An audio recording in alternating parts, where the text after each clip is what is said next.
How to benchmark on Shopify. So in this video, I'll be guiding you step by step on how to set benchmarks for your Shopify store. Alright, so what is a benchmark? So a benchmark is a very simple way to compare how your store is doing compared to the data that you get from, let's say, Shopify, Google, right, of what other stores are doing, right? And so to do this, we're gonna go to analytics. So on the left here, select analytics. And then you go in analytics, you're gonna see the option for manage targets.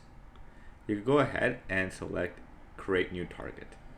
So let's say that you want to benchmark, you want to compare your store with another store, right? And you see that the average Shopify store, right, generates, let's say, $5,000 a month, $5,000, right, for a certain quarter, right? So what you can do here is select the metric. So for this, we're gonna just do gross sales, target amount that we want to hit, 5,000, and then from here you can select, let's say, quarter, right? So then we're gonna select the Q3 quarter, right? And you can name this like 23 5,000 goal, right? So what you're doing here is you're able to track, right, your target goal of making $5,000 in the Q3 period, right? And then you can just go ahead and set to save to dashboard. Oops, I already have this target, so all we're gonna do is Q4. There we go. Save the dashboard. Right? So now if I scroll down, right, it will be right here, right? Q3, yeah, so this one. So this one right here, right? So the time period from October 1st until December 31st, right?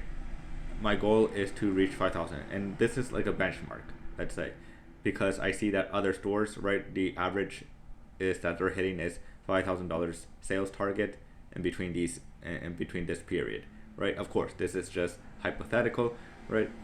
And it all depends on what you're trying to benchmark, right? There's some people that, store owners that want to benchmark their store speed, right? So if you go to online store, right, and if this store was live, right, I'll have the option right here to see my store speed, right, how fast the page is loading. Maybe maybe you found data from Google's end that says that your site speed should be like 1.2 seconds, right? But your store is 1.6 seconds, right? So it's a little bit slower, right? And so now you're trying to benchmark it and trying to see ways to better increase and optimize your store so that the page speed loads a lot more quickly, right? But that's how you can set benchmarks on your store, right? It all depends on what you're trying to benchmark, right? Either you're trying to benchmark site speed, money, right? Load times. It all depends, right? And if you guys have any questions, just comment down below and I'll be happy to help.